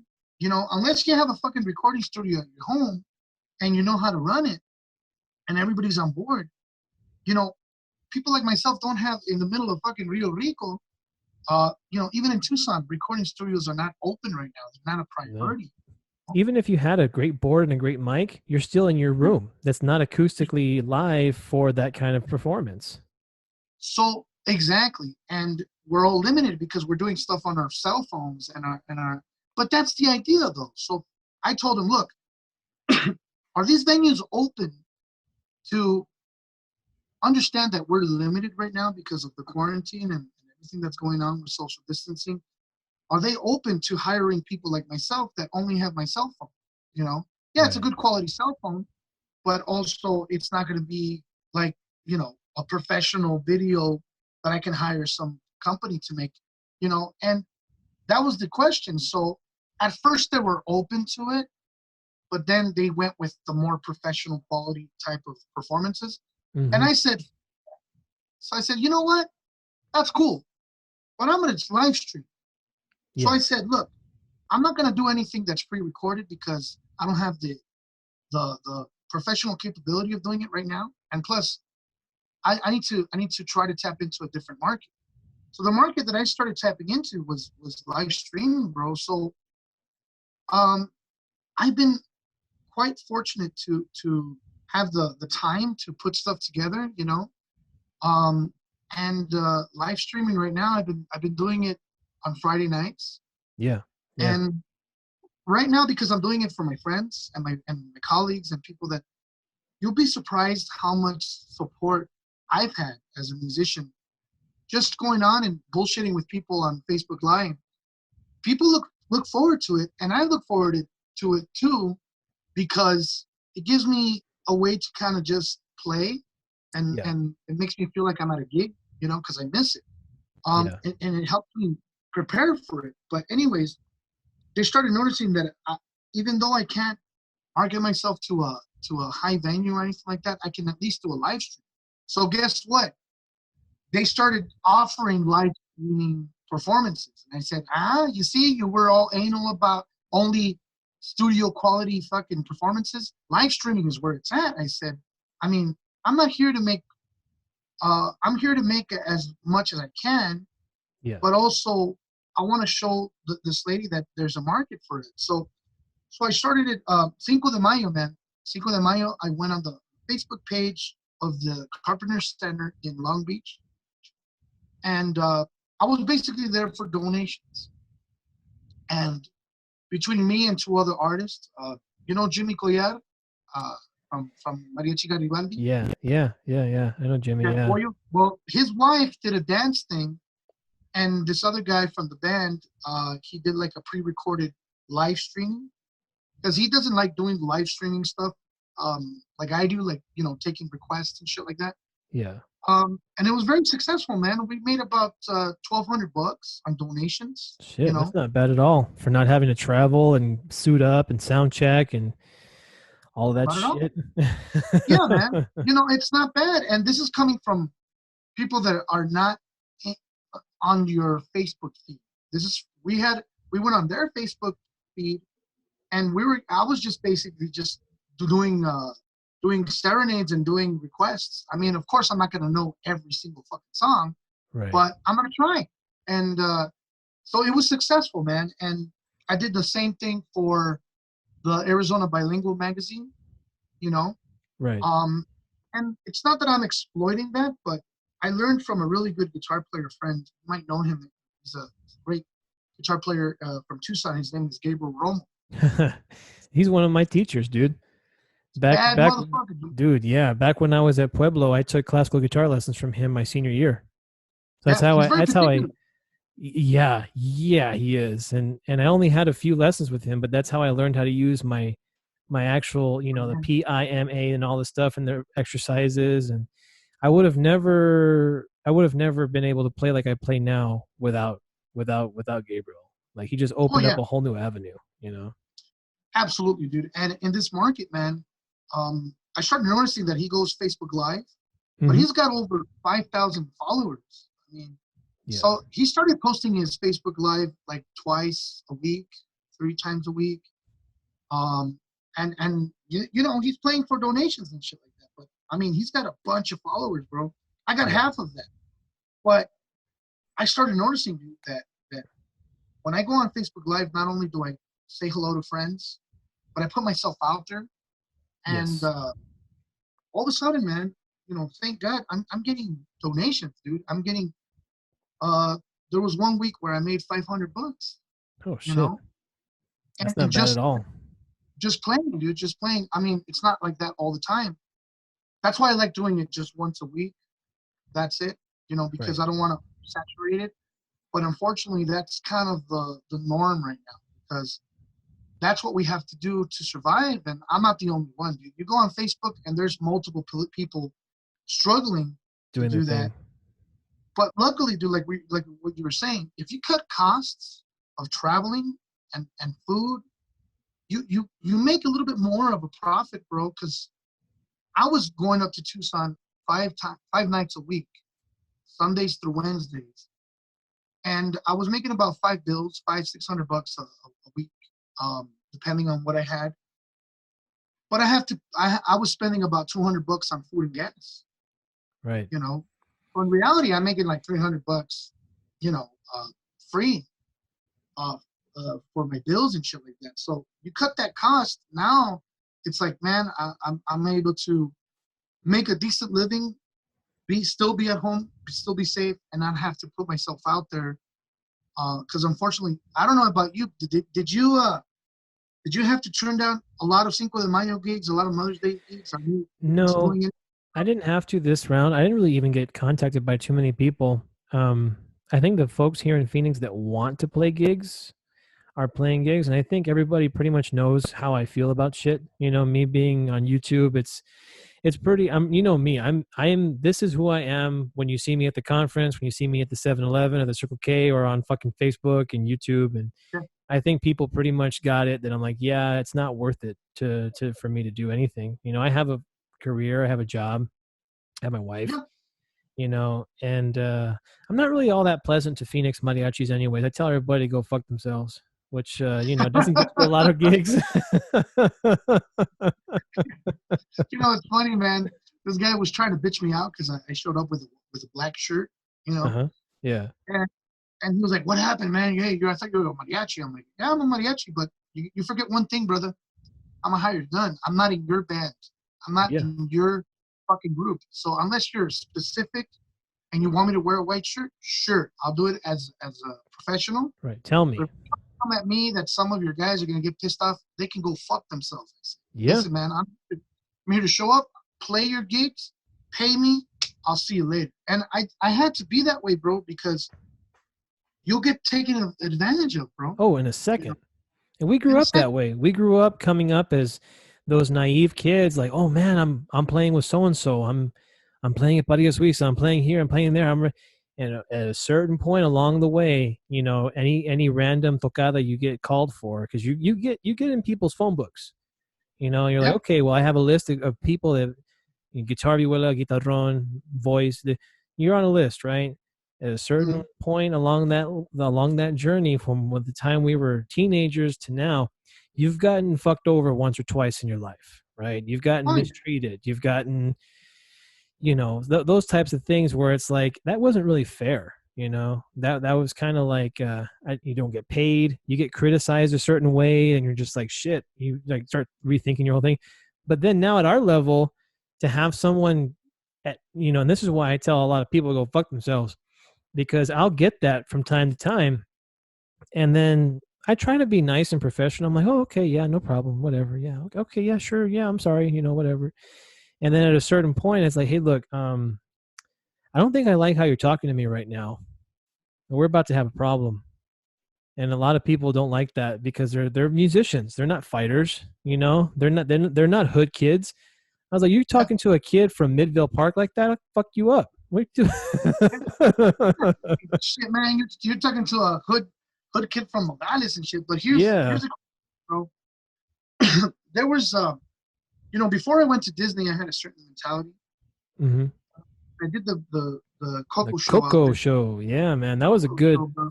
That was a good thing, man. I actually like that. Like I don't It like a was lot of things, but I like that. That was nice. it, wa- it was hard to be able to not make it so whitewashed, Hmm. where you get a style of music from Mexico, and there's rich styles from different states, right? Yeah. So my goal was to try to. This is where the production Martin came in, where all the things that I learned.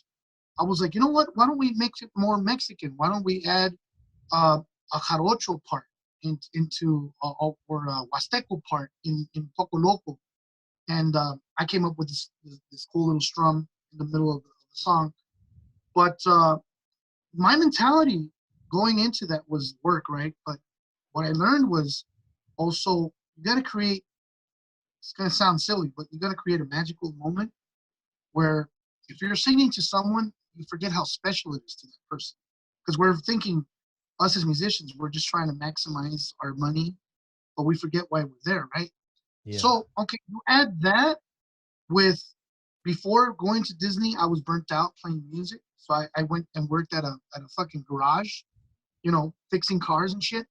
And then coming out of the music production, scenario, I started becoming way different, dude. I started learning that a lot about myself that I want to play good all the time. And coming back from Disney, I want to play good and I want to sound good and I want to treat people good, you know, Yeah. perfect. So for me, I want to have a high standard when I play gigs. I don't want to play shitty shit, man. And it's hard to play with people that they want to do all the requests. There's a way to do it, but if someone asks for a fucking Wapango de Moncayo, I refuse to do it because, well, well, we can practice tomorrow at 6 a.m. and shit and take it out. But when's the next time they're gonna ask for this fucking song? Right. I'd rather sing. A lot of musicians, mariachi musicians, are afraid of saying no to people, and it's okay. I mean, if you approach them and like, I do apologize, we don't know, fin estampa, but we can recommend something else. Right. Some random ass person that asks for that, or they ask for adios amor, fucking, that shit. Random stuff. I'm playing the odds. I'm thinking, okay, if I know the song, let's try to put it together as quickly and as more professionally as possible. Even if that means it's just the guitar and the bass. Everybody else shut the fuck up. Right. And let the singer sing, let us play. Yeah. And don't make up fills. Make up some fills, but here's the biggest problem that I've encountered, dude. And this is why I have such a big fucking attitude about it, because most people that are at me at gigs, they either see me as a super nice guy or I'm pissed off. And I backed out a lot of I've taken time to really say, you know what, I need to cool off. I need to stop being so fucking passionate, because the guys that I'm playing with, they're not as passionate. They just want to put shit together and get that quick $50 and leave. Where I'm thinking, dude, I want to do a good job. I want to represent myself as a professional and treat these people with dignity. And if they're dicks, hey, that's on them, Right. But what one thing I will not tolerate is shitty musicianship, dude. A good example, as a vocalist, tough. Yeah, it's tough. It's tough, dude. I'm having to play guitarrón and sing, because there's not a lot of guitarrón players that want to sing, right? I've had to learn. When I was teaching, I went through all the conferences, took all the workshops, really worked on my shit. And I'm putting all this time into playing bass and singing and reading lyrics and thinking of the next piece. And I'm improvising a song. But then I have some silly asshole in the background playing trumpet, trying to make fills, and they're on top of the voice. They have no idea of what it is to have musical dynamics. Right. Where even, there's a reason why songs are arranged, because these songs, between the violins and the trumpets, they're answering each other, but not all the fucking time.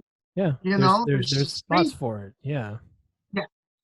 And when you're improvising a song, I've encountered violinists fill in the whole fucking song. And imagine playing with a trumpet player where he's trying to improvise the song and you're singing, and he's fishing for notes. And I get pissed off, because I'm like, dude, first of all, I'm never going to be louder than a trumpet. Never. Right. In my life as a vocalist, I'm never going to be louder than your fucking horn. So shut the fuck up. In a very nice way, But please shut the fuck up while I'm singing. It's hard, bro. It's hard for people to understand that. And I've had situations where I've had to stop singing and look back and say, okay, dude, you take the melody, man, because obviously you're not allowing me to sing the fucking melody. Right. Go ahead and take it, Miles Davis.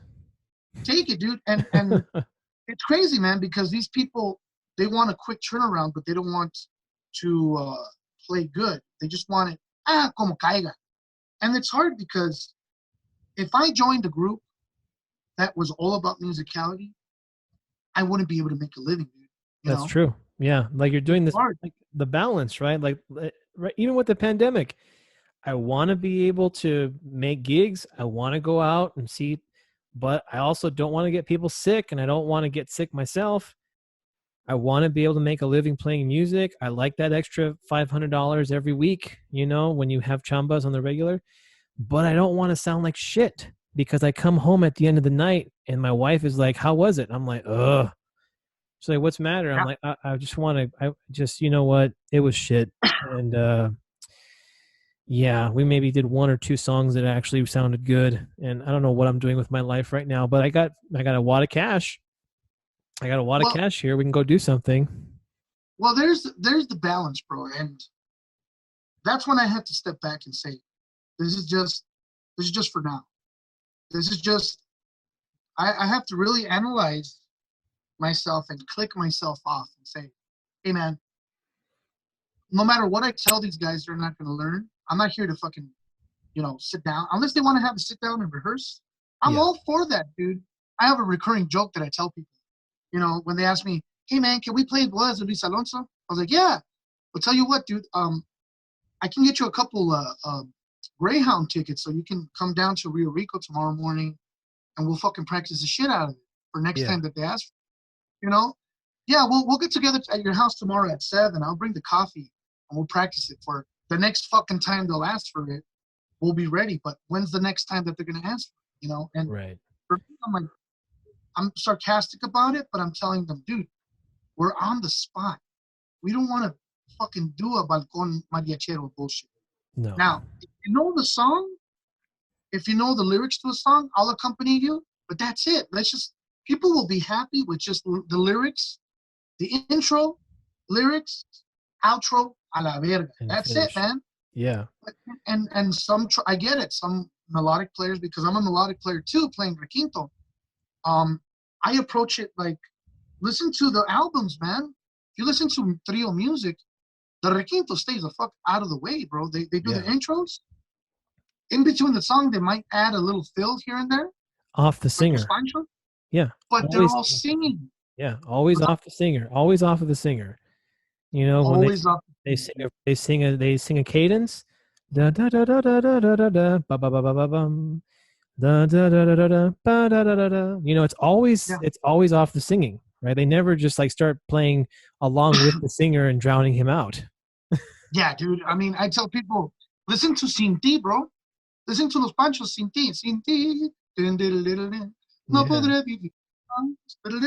It's a perfect example. And unfortunately, I start thinking to myself, what my mentor told me was, my mentor from the studio, he told me, dude, when you go back to gigging, nadie te va a aguantar. You're going to be so anal about nitpicking things that no one's going to, either you're going to come off as a dick or people are going to understand where you're coming from. And I've gotten to a point, like I said, with balance. I want to play good, but I need to learn how to turn on and off the switch of, okay, what type of band am I playing with? Okay, cool. Screw it. I'm going to do this gig. And musically, if I have to say, fuck, this sucks, as soon as it's done, it's done. I'm not lingering on it. Yep. It's like a good example. I'm always the one dealing with shitty people, dude, with restaurants and stuff. Yeah, the owners, the managers. Yeah. Managers. Don't you love those people? Oh, dude. But the greatest people ever. I welcome it. You know why? Because a good friend of mine who passed on, he said, hay que ser dinero, no corajes. Mm-hmm. Right. Yeah. You have to make money instead of making anger sprouts and being pissed off. And that really stuck with me, man. And I'm like, you know what, dude? No matter what people say, because I've had people tell me, get the hell out of here. Oh, your music's so loud. Oh, you guys are awful and this and that. Hey, you have a problem with it? There's live music at this restaurant. Talk to the manager. Have a good night. Kill them with kindness, dude. And then done. I'm push done. It off. Yeah. I push it off. I turn it off because if I go back home with that stress, it's only going to affect me to the point where I'm dwelling on it, dude. You know? That's why there's scotch. Yeah. When I come home from tocadas and I've had a shitty night, I pour a glass and she's like, I take it that wasn't the best gig. I'm like, fuck, no.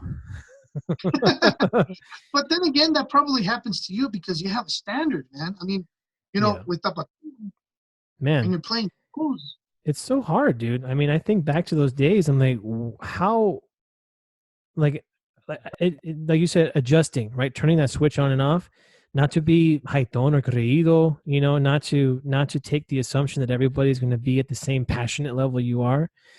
But then growing up in an environment where, I have Louis right next to me for 7 years. Yeah. You want to talk about a standard. I mean, what am I supposed to do? I mean, this is my standard right over here. Everything I do, he hears. Everything that I try, he catches. and we play Yeah. off each other for a long time.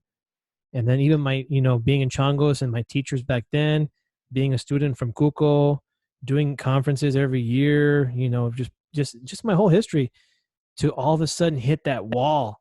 And it's like you have to take your standard and kind of kindly go shove it up your ass, right? That's kind of how it felt to me. That's But how it felt, it's the end result, though. It's the end result because I noticed that when I do it for a purpose, right? Okay, it's $300. Why not? I'm gonna put myself out there. But then I have other projects that I can freely express myself without that word. Yeah. Like I'll play with the trios. It's weird. I'll play with the harp trio with Adrian, Sal, and myself. Mm-hmm. That's easy peasy work, dude. That's That's lemon like cake, man. It's butter. It's easy. that's butter. Even with the trio, man, the trio adds both elements of quality, but you're improvising, Mm-hmm. and that keeps me on my toes, dude. I've had to learn how to take out intros. Like all of a sudden, the dumbest song, like Cielito Lindo, or Sauce La Palma, or Has I a have to take it out. complicated intro. I have to take it out, man. I have to take out dun dun dun dun dun dun dun dun dun dun dun dun dun dun. I'm like, fuck. On the requinto, or you have to add chords to that. So it's open up the possibilities of harmony and stuff like that. But out of necessity, you kind of have to work on it, and it's really helped. It's helped me find a balance, bro. Because there's times that when people ask you, why do you play music? And I tell them it's Mm. kind of euphoric, dude. Yeah. Kind of like a drug. It's When you're at the definitely a point, drug. Yeah. definitely a drug. It's so you can get so into it, dude, that when it's like euphoric. You're Yeah. playing, and when everything is in its sounding like you like it, because we forget that we're fans of music, right? Yeah. So everything's in its place, everything sounds badass, and then you get a good come out of it. People fucking clap, and it's euphoric, dude. And Yeah. and it can be, uh, you can be addicted to it, Oh yeah. right? It's maximized, especially, at a gig when you have 5 or 6, ringers, because that's the flip side of the shit coin that we were talking about Phoenix is you do get those gigs where like when you see people show up, you're like, oh fuck yeah, you're here. All right, this is gonna be fun, man. All Yeah, right, I wasn't expecting to see you here. All right, let's do this shit. And then you have like, yeah, we'll play a 5-man group and we'll take out Bodas Luis Alonso because everybody knows it. We'll take out yeah, everything that anyone ever heard on a mariachi album because we all know the shit and we've all played it forever. So that's the other dude. thing is like it is euphoric. You feel that you're like, oh man, and then it gets maximized when you play a stage gig and everybody's ready, prepared, and from that first it's like a moment, right? So that first note or that first strum or that first count off, and you hear it come back through your monitor, and then you hear it with your compañeros and you hear yourself, and then you just go, right? It's like Yeah. that whole thing, just like it's almost like just a spectrum. You just see a spectrum, and you're just like, okay, because I don't have that. I don't have that condition where people say they see colors when they play music. I don't have that problem, but I Mhm. see the music. Like I always feel like I'm seeing everything that people are doing when it's coming off and when everybody's on point. And when I'm on point Yeah. and when I'm doing my thing, I'm like, it's just a whole different experience. Like I can't explain it. Like you just explained it perfectly. Like I can never explain it to people like what that feels like. It's like It, running for it's the end zone, man. It's just you're in the moment. it's euphoric, dude. And the thing is that I think what it boils down to is preparation. You know, it's like being prepared for a test that you studied all your life for.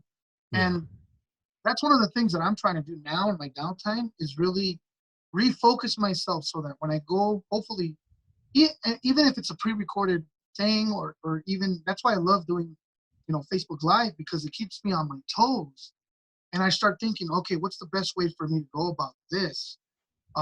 It's all about preparation. So, you know, going into the band that I was touring with, Jarabe Mexicano, most groups they play the same songs on tour. Hmm. They play the same tunes. It's well rehearsed. It's not that they can't improvise, but it's quality control. Right. They have a very highly polished product that they put out highly there. polished. One thing with the Coco show, yeah, it was 5 songs, but our job was to not get complacent and to make sure that we were on point every single show, even if it's a fucking 2 o'clock Sunday show, Right. and there's 3 people. You do the best fucking show at that moment possible. So that idea comes in, and you stop being complacent, because I played with anal ass musicians, dude. Now, let's look at the other side of the spectrum. Yeah, I when you're played being with dudes, critiqued. dude. I'm playing with dudes that call me the next night, the next morning. Hey, bro. So I remember that you didn't come in right on this part and this part and this part and this part and this song and this song. Let's try to get it right for next week, man. And I'm like, Oof. All right. Yeah, a little bit of humble cake there, right? It's like humble shit. cake, brother. When I'm playing with dudes, there was this cat named Jason Carter, man. One of the best trumpet Ooh, players. you guys played at our wedding, man. That Yeah. dude, man, when I sang that song for Veronica at our wedding, like that was I told Adrian, I'm like, I don't know how I got that band for my wedding. And like you guys stole the whole fucking night. Like Idam came up to me at one point because nobody was dancing. And he's like, "Hey man, what are we doing wrong, dude? There's like we don't see people on the dance floor." And I was like, "Well, let me go ask." We're walking around, and I'm like, "Hey, do you guys like the music? Do you guys want requests?" And they're just sitting there like, "Who are these guys? Like, we didn't expect you to have a concert for your wedding." And I was just like, "Well, first of all, it's me. What do you think I'm going to have for my wedding? Yeah, we're going to have Yeah. the best musicians we can, and there were guys that flew in, and Jason Carter was there, and just doing that rehearsal the night before, he was another one of those pato guys that has a presence, man. Like Oh he's yeah. just like Master Yoda. Like that trumpet is his lightsaber. You Bad can't even fuck with him. badass, Yeah, dude. man. It's like uh, it's like humble pie with that guy, but also you know how he feels about music. But I've I've I make it a point to try to find common ground, and his common ground with me is food, bro. We talk about food, man. We get into beers and just talking shit and talking funny stuff, right? But when Right. it comes to music, he flips a switch and he's on, dude. I remember one time at Star Pass, because it was just me on guitar, Iram on sax, and a drummer. And Jason Carter came in as a special guest, and and we're playing a fucking song. I think we're playing this old school song called "You Made Me So Very Happy," Hmm. and Hmm. Hmm. it was from Blood, Sweat, and Tears. And Hmm. anyways, so I'm telling Jason, okay, dude, we're gonna have we're gonna modulate over here, and we're gonna modulate. And he looks at me and he goes, "Hey, man, I got perfect pitch, bro. You don't have to tell me the changes, man." And I'm all, oh. And I learned then and there, dude, that the more professional someone is, the more that the less that you have to tell them anything, Oh yeah. because their reality is so great that I would just have to kind of look at him when it's time for him to shine. What I loved about his soloing, dude, is that he says what he needs to say, and that's it. Mm-hmm. He'll choruses, and that's it. He's not gonna fucking do, 20 choruses and try to do the most epic ass solo. He's gonna say what he needs to say that moment, and then he's done. He's chill about it. And he's Yeah. played some of the best solos I ever heard in my life. Like we played La Bikina, and he was just fucking wailing on that. But he was very musical. He wasn't trying to play the fastest chops. He wasn't trying to play the highest notes, but he was trying to be very melodic about it, the Right. changes. It's like listening to And a great piano player play jazz. oh, dude, fuck, man, it's beautiful. You get overwhelmed by playing with dudes like that. The problem with that, though, everything's beautiful, but you get venues that don't value great musicians that get together, and what happens is that once venues stop paying, like at the Start Pass, they stopped paying us, dude. They stopped paying us on time. They Oh, owed us Jesus. 2 months back pay, because they fucked up on the invoices or whatnot. And this was during Christmas, so the morale of the guys was down. We're like, dude, we're playing for free. What the fuck? Right. And what happens with professional dudes like that is that they're gonna start looking for other gigs. It's Yeah. cool to get everybody, but then eventually it's gonna disband because everybody needs to make a living, bro. You know, Yeah. Yeah. You can and only do things as a hobby for almost so like, long. yeah, You yeah, can only you be can't that, make it. right? No. Fuck no, dude. Hell no. By the way, on a side note, man, uh, how big are you on anime, man? You know, I'm not into anime. Not really. Okay. So it's so a couple things have skipped me by. Like I said, when I was in high school and I had to put nerddom aside for a little bit so that I could, the girlfriend and all that kind of shit, right? That Yeah. the mistake, the mistakes that I made. Yeah. Um, I kind of missed anime early on when it was really big in the early 2000s because it was really what was it like Goku and all those kind of things? Like it was on, it was Yeah. big, and it just right by. And by the time I came back to like Star Wars in like 2012 after college, when Disney had bought it, I was like, man, there's like 7 years worth of shit that I missed out on. Okay. No, man, don't get me wrong, bro. It's like everything, man. It's like albums. It's like movies. I Yeah. missed out on a bunch of shit. I'm still catching up on video games, bro. You know, I'm Yeah. barely playing the 2016 Doom. But I started giving stuff a chance because I was always into anime because of the video stores. They always Yeah. had a fucking anime section. And I was like, what the fuck is this? It's like a cartoon, but sudden, holy shit, people are getting blown up and there's blood and there's sex and there's violence. And I'm like, what the fuck? Yeah, But it's like right up my alley, and I just missed it. And I'm Japanese too. Like I'm just as much Japanese as I am Mexicano. So you would think that it'd be right up my alley. I've missed it. but if you miss it, you miss it, man. But it's nice to now. It's a good time to discover shit. Like I Hmm. just finished Attack on Titan. Okay. Three Okay. seasons of that shit. I highly recommend it. It's so fucking nerdy, but it's pretty badass storytelling, dude. And what's cool about these animes, not I mean, some of them are just like, oh man, this sucks, but some of them are really in depth in storytelling. It's like the Mandalorian, dude. I was Mm-hmm. so impressed by how badass each episode was, like a mini movie, you know. Yeah. Why couldn't And the movies be as good as the last two Disney things? I can't man, believe that that's a shit, dude. subject. That's a crazy subject because Disney's trying to, you know, be to a point where they're trying to play the cards and be there for all the fans, right? The old school fans that are so passionate about, the older movies. Right. And then you get millennials that are they're either you hate the prequels or you love them, but they're so used to that.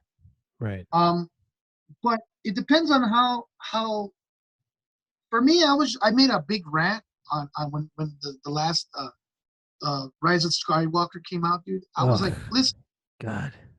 at least we're getting a fucking Star Wars movie, man. I mean, you grew up in an age where you're so used to getting Star Wars shit, motherfucker. I we remember that we didn't have any. we didn't have any, man. Oh, Yeah. when the Phantom Menace came out, I was like, holy fuck, dude. Yeah, That the was movie it. has its flaws, But Darth but Maul, the lightsaber fights, and yeah, there was a time where all we had was like Channel 11 every Sunday. They'd show Empire Strikes Back, or if yeah, you had the yeah, VHS tape, that's all you would watch. And then in '96, I was about 10.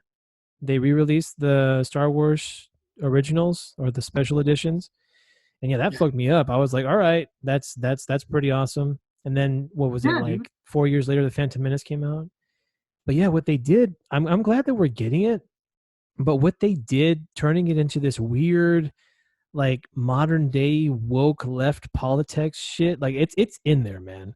Like you look at all that Yeah, stuff, and it's so ingrained. It's kind of like the flaw of Phantom Menace is that they had a character in there, Jar Jar, right? They made him so integral through the plot of the movie that they couldn't take him out at the end of it, right? They had all these great branches, but the root of the tree was still with him in the movie, even though he's a horrible character, right? yeah, They did that with these three trilogy movies because they created a root character and you couldn't correct any way it grew. So it grew how it went. So you had little cool spots like Kylo Ren, you had little cool spots here and there, but what they tried to do with making it a franchise and making it a modern day appealing to all the left wing fans, and it's just so weird. It's like it felt like they did that on purpose, and it it, wasn't well executed. it was tough. I mean, I totally agree with what you're saying, man. It's hard to really. I think it got too convoluted. There was Yeah, too much shit going on, dude. It got too political, like with yeah, super separatists political. and all that shit.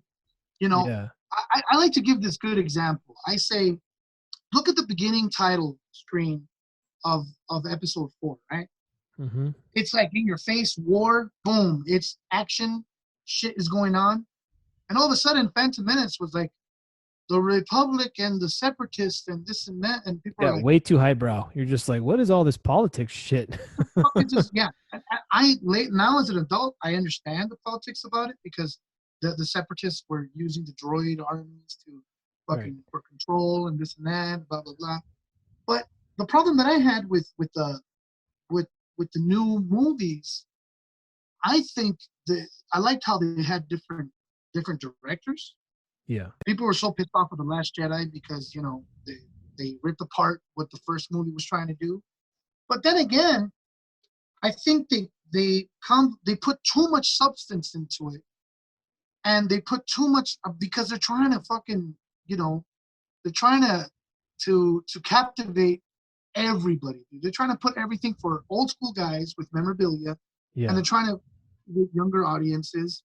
Um, I personally think that the Rise of Skywalker should have been done in 2 parts. Yeah. It felt like it was 2 movies. It felt like it was 2 movies and it was too rushed. It was like all of a sudden fucking Palpatine comes back. I need an explanation, motherfucker. I need Yeah. to. Like, I would like to know why Palpatine is back. And, if you do the math, like serious nerds are going to know that Star Wars has a timeline. Yeah, The Battle of Yavin is the start of yeah. the timeline, right? So before Yavin, after Yavin, that's the timeline of Star Wars, right? So when you have a company that's like, what's this timeline? It's kind of like if your ex-girlfriend who hated the Star Wars movies got a hold of Star Wars and she started having to make fucking Star Wars movies. She's like, I don't understand what Yavin is and all this. I can't find. It's what you're talking about, right? It's like, God damn, we got Yeah. one of those managing One our of those two. franchise. One of those chicks is managing our franchise. You know, But look at John Favreau. Look at all the directors of The Mandalorian. they're doing These good. dudes They're are super passionate nerds. Yeah. fucking nerds, dude. But here's what I was gonna get at. People ask me, and I'm pretty sure people have asked you, why are you so into Star Wars? Well, it's like I'll put it this way: when you don't have a lot of accessibility to stuff, you tend to rewatch a lot of shit over and over and over because you don't have. Back then, dude, we only had record stores and stuff that was at Walmart and stuff. We Sam didn't have, Goody.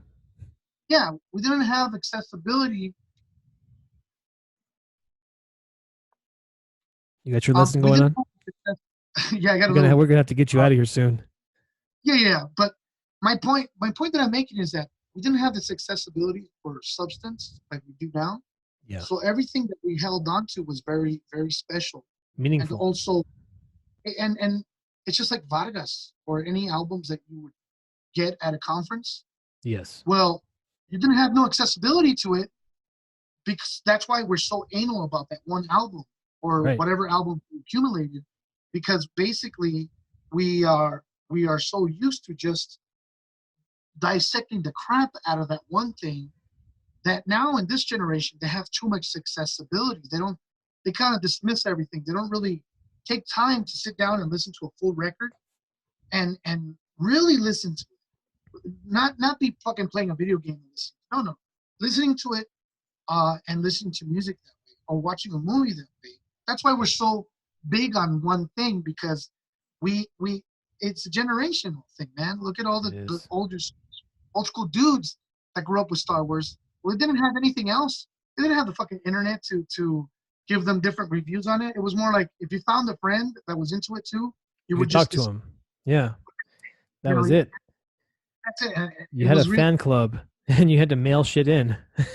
Yeah, exactly. Even with mariachi albums, dude, whenever I would find a friend that was really into mariachi, I'd be like, "Holy shit, dude! let's fucking talk Jose Alfredo right now, man. Let's talk Yeah. Vargas. Let's What's go through the album? albums. Let's go through that. This Go through the part, album. relating to Star Wars too, I think I made this comparison once on my channel is, there's a thing in being a mariachi musician that is very inherent in the Star Wars universe where you have a master and an apprentice. And Sure. you don't have you know what I mean? Like you have like the Jedi Academy that's like a formal, that's what I think about for people that go to music schools or go to you know those types of things. Like those are the Padawans that go to Jedi Academy and they get trained by all the great masters and they grow up in this world, and they don't see the outside, the gig life, the chambas. They maybe have a brief touch on the history in class, but they never lived the history, right? Until you get to be an apprentice and there's a master, and the master's been there. The master has fought in war. The master has gotten experience, and the master is a master not just because he's old, right? Yeah. In the Star Wars universe, if you just get old, but you never actually started from a young Padawan and earned your stripes all the way through along with time, you're not a master. Obi-Wan Kenobi is my favorite character, not because he's the most powerful or because he's the most talented. It's actually because his backstory is he was not great. Yeah. He was force sensitive, but he was never as powerful as Anakin Skywalker. He never had the potential. He had to go through a terrible loss of his master being killed in front of him for him to learn that I need to become the best defensive fighter in the world. I need to become unbeatable. I need to be so good that no one can ever touch me again, right? It And was that's a kind of necessity.